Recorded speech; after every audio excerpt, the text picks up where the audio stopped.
Buena tarde en el Dios Todopoderoso, en el Dios del amor, en el Dios de la misericordia. Hoy vengo a traerles un tema muy corto, pero que esta semana al escucharlo me interpeló muy fuerte. Porque esa voz de Jesús 6 veces penetra el corazón. Como dice el libro de los Hebreos, esa palabra de Dios es cortante como espada de doble filo. Dice que llega hasta los tuétanos. Cuando la dejamos que penetre en nosotros, que se haga vida, que nos interpele, que nos llene el corazón. Entonces esta semana al escuchar la palabra de Dios el día jueves me encontraba con el Evangelio.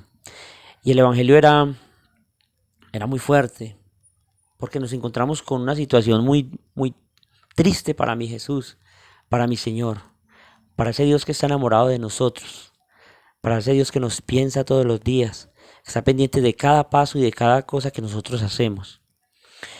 Y miraba cómo Jesús al llegar a Jerusalén había visto ese pueblo que siendo el pueblo elegido por él no lo había querido escuchar. Y dice la palabra de Dios que él lloró, que él se entristeció por ese pueblo. Y me imagino cuánto pensará en este momento con todo lo que estamos haciendo nosotros. Con la cultura de muerte que hay en este momento donde a lo malo se le llama bueno y a lo bueno malo. Donde no se respeta la vida. Ni siquiera desde el vientre de la mujer. Me imagino Dios que pensará al ver esto. Me imagino el Señor en su infinito amor. ¿Qué pensará de nosotros? ¿Qué pensará de pronto de esas personas que no han comprendido de que la vida no nos pertenece a nosotros, sino que todo le pertenece a Él, que nos ha creado por amor, pero para Él, y que Él es el único dueño de todo lo que existe y de nuestras vidas?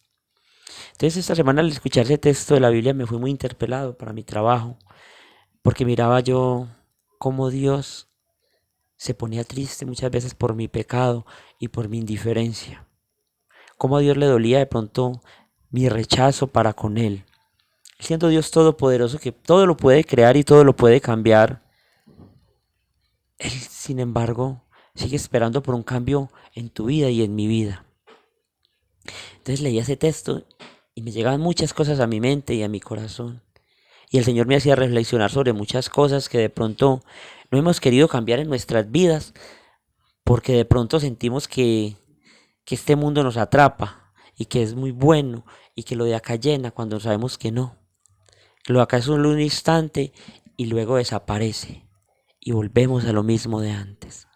Y mire lo que decía la santa palabra del Señor en el capítulo 19 de Lucas, verso 41 y siguientes dice: al acercarse y ver la ciudad lloró por ella y dijo: ojalá en este día conocieras también tú el mensaje de paz, pero está oculto y no puedes verlo, porque llegará un día en que tus enemigos te rodearán con trincheras, te cercarán y te estrecharán por todas partes y te echarán al suelo. Y matarán a todos tus habitantes y no dejarán de ti ni piedra sobre piedra, porque no has conocido el tiempo en el que Dios te ha visitado. Palabra del Señor. Gloria a ti, Señor Jesús. Qué fuerte ese mensaje. Que el mismo Dios llore por usted y por mí. Que el mismo Dios sienta tristeza de ver que usted y yo no le hemos querido dar una respuesta a Él. Hoy traía este tema para que miráramos una cosa. ¿Quién te puede amar más que Él? ¿Quién es capaz de dar tu vida por usted y por mí? ¿Quién es capaz de llorar por usted y por mí siendo indiferentes? Él, el Dios que fue capaz de nacer en esa mujer, que se creó una mujer para nacer en ella, de la forma más humilde, para demostrarnos a usted y a mí que Él habita en el corazón pequeño, en el corazón humilde. Dice el texto ahí más adelante que no has querido recibir esa paz de Él.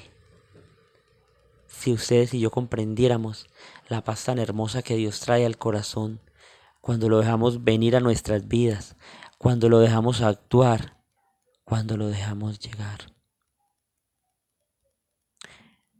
Y dice una parte muy fuerte también ahí, al terminar.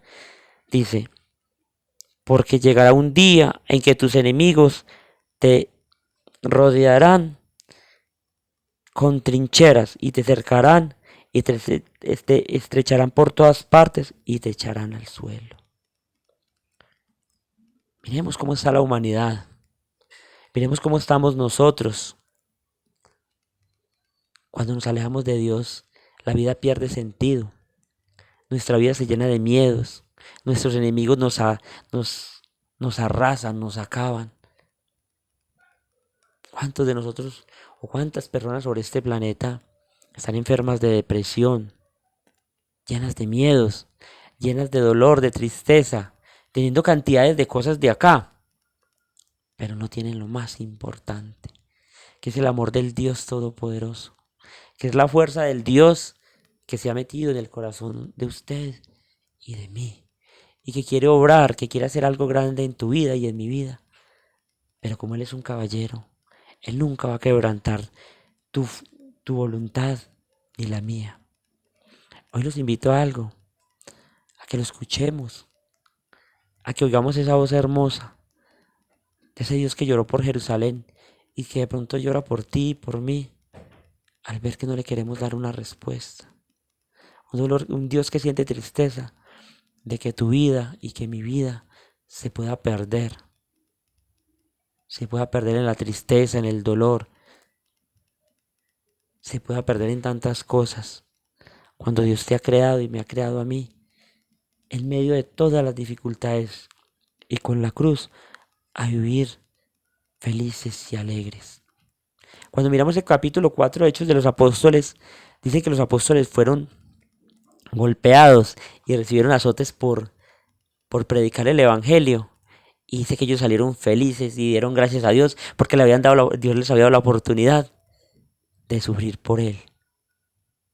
Pero me imagino, no porque fuesen unos masoquistas, sino porque el gozo y la alegría de tener a Jesús en el corazón no se puede comparar con nada.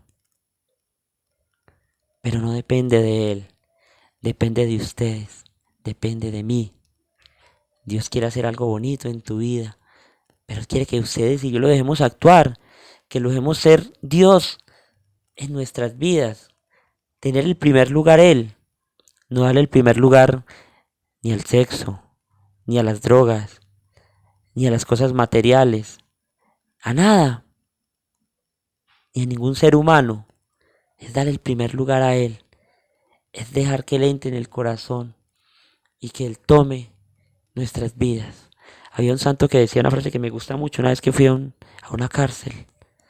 Creo que decía así: imposible conocerle y no amarle. Imposible amarle y no seguirle. Él es lo mejor. Yo los invito a que los escuchemos, a que no nos dejemos llevar por este mundo que nos brinda tantas cosas de momento, pero que nos terminan haciendo más infelices. Este mundo que nos plantea cosas aparentemente buenas, pero que de pronto nos dejan más vacíos. Yo sé que seguir a Dios hay veces cuesta. Como decía un hombre que tuvo una conversión, y yo creo que esa frase la he publicado, no es mía, es de él. Él decía: el mundo, el pecado, el demonio, te da raticos de alegría, pero te devuelve océanos de amargura. Y Dios te regala goticas de sacrificio, pero te devuelve océanos de felicidad. Jesús es lo mejor. Jesús es lo que tú estás buscando en tantas partes, en tantas cosas. Él es la respuesta. Déjalo entrar en tu corazón. Déjalo que Él sea el primero en todo.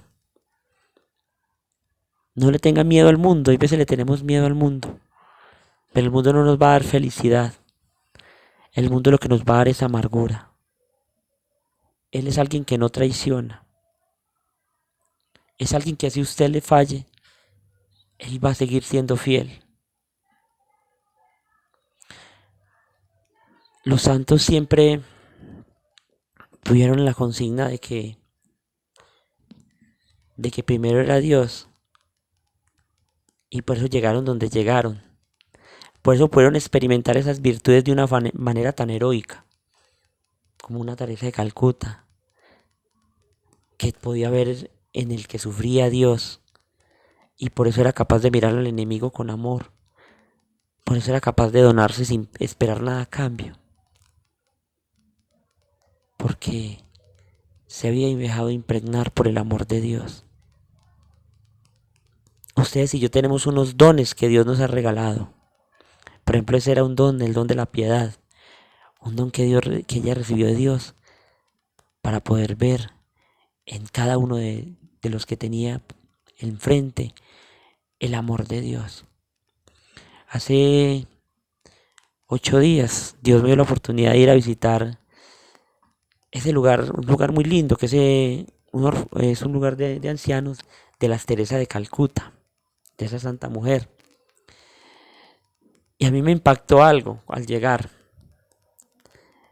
Cuando nosotros terminamos de hacer la oración y abrieron y pudieron salir algunos ancianos, recuerdo que uno salió bendiciéndonos y con un gozo, y otro salió mirando y cantándole a Dios y al cielo.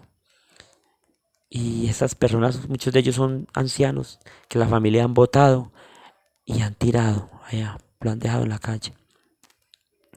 Uno de ellos me decía, yo tenía dinero, el que salió cantándole a Dios y a la Virgen, me decía, yo tenía dinero, lo estaba contando a varios, y mi familia me botó a la calle para quedarse con todo lo que yo tenía. Y decía, hasta me intentaron envenenar. Pero sin embargo ese hombre, al, al encontrarse uno con él, uno veía esa alegría, ese gozo, cómo bendecía cada instante, cada momento, cómo nos hablaba con esa alegría, cómo nos abrazaba. Fue tanto que me hizo llorar, me impactó, porque hay veces uno no es capaz de levantarse y tener una capacidad de sorprenderse con todas las maravillas que Dios ha creado. No somos capaces de mirar lo grande, lo bueno que es Dios al mirar la familia, al mirar los hijos, al mirar cada uno de los que tenemos. Pero para nosotros tener esa capacidad de sorprendernos, tenemos que dejarnos tocar por el Señor. Dejar que ese Dios que lloró en Israel, que lloró en Jerusalén, por usted y por mí, entre en su vida y entre en mi vida. Y vamos a poder reconocer lo que es el verdadero amor, lo que es la verdadera alegría, lo que es verdaderamente encontrarse con alguien que le da sentido a la vida. Y por eso en las cartas a los filipenses el Señor nos dice, a través de la carta de San Pablo, nos dice, es que ustedes son ciudadanos del cielo, ustedes están aquí como peregrinos. Y nos invita a una sola cosa para terminar. Él dice en ese texto de la carta a los filipenses, dice, digo con lágrimas, dice, lo repito, hay muchos que viven como enemigos de la cruz de Cristo. Y eso es lo que a veces no nos deja ser felices. No somos capaces de cargar la cruz que Dios nos ha dejado con amor. Y por eso nuestra vida pierde sentido, porque nuestra vida no tiene sentido cristiano. El cristiano vive para amar, vive para entregarse, vive para los demás, no vive para sí mismo. Y cuando ustedes y yo vivimos para Dios, nuestra vida es alegre. Dios me los bendiga.